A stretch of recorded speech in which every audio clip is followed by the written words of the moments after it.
Well, good morning. Welcome to Daily Videos with me, Pastor Michelle. Today's Thursday, February 4th, and let's get started with prayer. Our Father, who art in heaven, hallowed be thy name. Thy kingdom come, thy will be done on earth as it is in heaven. Give us this day our daily bread, and forgive us our debts as we forgive our debtors. And lead us not into temptation, but deliver us from evil. For thine is the kingdom, and the power, and the glory forever. Amen. So, my friends, let's start with some scripture, shall we? So our reading today comes from the book of Titus. For a bishop, as God's steward, must be blameless. He must not be arrogant or quick-tempered or addicted to wine or violent or greedy for gain. In God's love note, bishops are basically the pastors to the pastors. I want to make sure that the people who have decided to dedicate their lives to me have a support system, since the best of them pour so much of themselves out for your sake and in my name. I'm grateful for the saints who came before to remind the earliest bishops and the bishops today of the seriousness of this task. It makes me so sad when people abuse their power. It goes against my will and it damages your family. So today I invite you to pray for yourself as part of the priesthood of all believers, as well as for pastors and pastors to the pastors, that my flock might know compassionate and good shepherds, so that my light and love might be shared with all in need, without harm falling to a single sheep in my name. And that brings up a good point, that pastors do need pastors. And, I feel like I do have a lot of support. That was asked yesterday during this past Sunday, during our annual meeting. And one of the members asked if both myself and the other pastor, Pastor Brian, felt supported during these days. Because these are hard days. I am pouring even more of myself out into my work as best as I can. But it is important to have a support system for pastors and for any profession, really. I think having supportive people in your life is a very, very crucial thing. And so I'm very grateful for my family. I'm grateful for my wife, my friends, our friends who are family. So it's just, I do feel blessed to have a strong support system. So anyway, those are just my thoughts for today. Let's dive into Humans of New York, shall we? Let's see who we're talking to today. All right, so this kid says, a bunch of kids at school got suspended when the English teacher discovered that a mini computer had been planted in a circuit box. They've been using something called a rainbow table, which hacks through a vulnerability in Windows XP using brute force to gain administrative access to the system. I know more, but that's all I can say. Jeez. And this guy says, I want to either open a liquor store or a funeral parlor. I figured those are two things that everyone needs. That's yeah. And he says, I was tired of working retail, so I lied on my resume and said that I had bookkeeper experience. I learned as much as I could from Google before the job interview and printed out balance sheets to practice on. After I got the job, I read as much as I could every morning on the train. It was nerve-wracking at first, but I presented the numbers at the end of the month and everything checked out. It may not have been the best way to get a job, but hey, I've got a son to look out for. Yeah. What would be fun when the pandemic is over is to meet with my Facebook friends, and I could do a book or just live Humans of Facebook. I don't know, that would be really fun. Or Lemmy, I could just interview Lemmy. You can hear her in the background. This is when she decides she wants to play, always. So it's she's a fun dog. Today's her birthday, actually this past Tuesday was her birthday. So she's 2 now. So my friends, let's dive right into Catching Mockingjay. So it's Gail and Katniss who are talking. You got to stop that. And that's what Katniss says to Gail, and I'm also saying it to Lemmy. I say, but since I'm already scooping up the stuff, it's not too convincing. Really, it's probably illegal or something. They have very strict rules about food. For instance, if you don't finish something and want to save it for later, you can't take it from the dining hall. In the early days, there was some incident of food hoarding. For a couple people like Gail and me who've been in charge of our family's food supply for years, it doesn't sit well. We know how to be hungry, but not how to be told how to handle what provisions we have.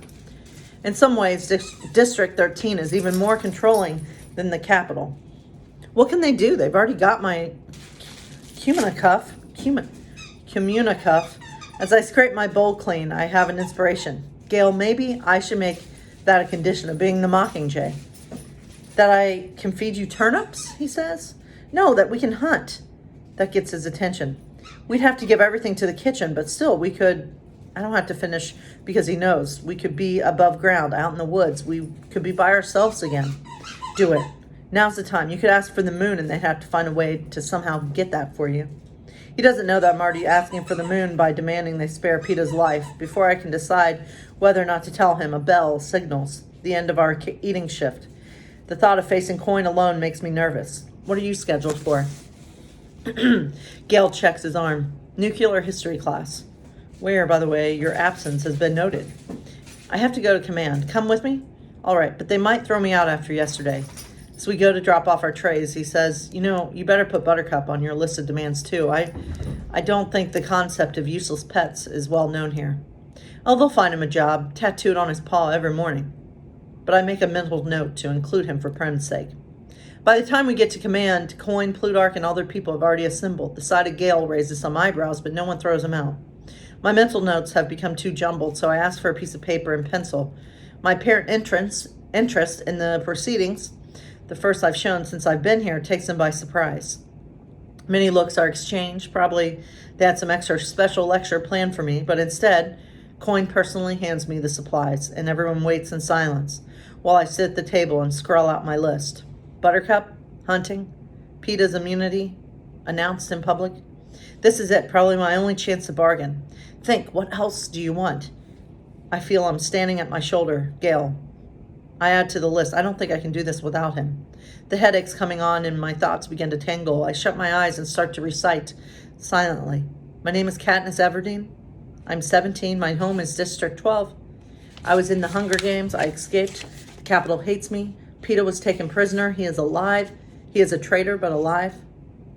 I have to keep him alive. The list, it still seems too small. I should try to think bigger, beyond our current situation where I'm one of the where I am of the utmost importance. To the future where I may be worth nothing. Shouldn't I be asking for more? For my family? For the remainder of my people? My skin itches with the ashes of the dead. I feel the sickening impact of the skull against my shoe. The scent of blood and roses stings my nose. The pencil moves across the page on its own. I open my eyes and see wobbly letters. I kill Snow. If he's captured, I want the privilege. Plutarch gives a discreet cough. Almost done there? I glance up, notice the clock. I've been sitting here for 20 minutes. Finnick isn't the only one with attention problems. Yeah, my voice sounds hoarse, so I clear my throat. So this is the deal. I'll be your Mockingjay. I wait so they can make their sounds of relief, congratulate, slap one another on the back. Coin stays as impassive as ever, watching me, unimpressed. But I have conditions. My family gets to keep our cat. My tiniest request sets off an argument. The Capitol rebels see this as a non-issue, of course. I can keep my pet while those from 13 spell out what extreme difficulties this presents. Finally, it's worked out that we'll be moved to the top level, which has the luxury of an 8-inch window above ground.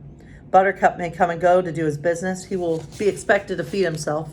If he misses curfew, he will be locked out. If he causes any security problems, he'll be shot immediately. That sounds okay, not so different from how he's been living since we left, except for the shooting part. If he looks too thin, I can slip him a few entrails, provided my next request is allowed. I want to hunt with Gale out in the woods. This gives everyone a pause. We won't go far. We'll use our own bows. You can have the meat for the kitchen. Gale says. I hurry on before they can say no. It's just, I can't breathe shut up here like a... I would get better faster if I could hunt. Plutarch begins to explain the drawbacks here, the dangers, the extra security, the risk of injury. But Coin cuts him off. No, let them.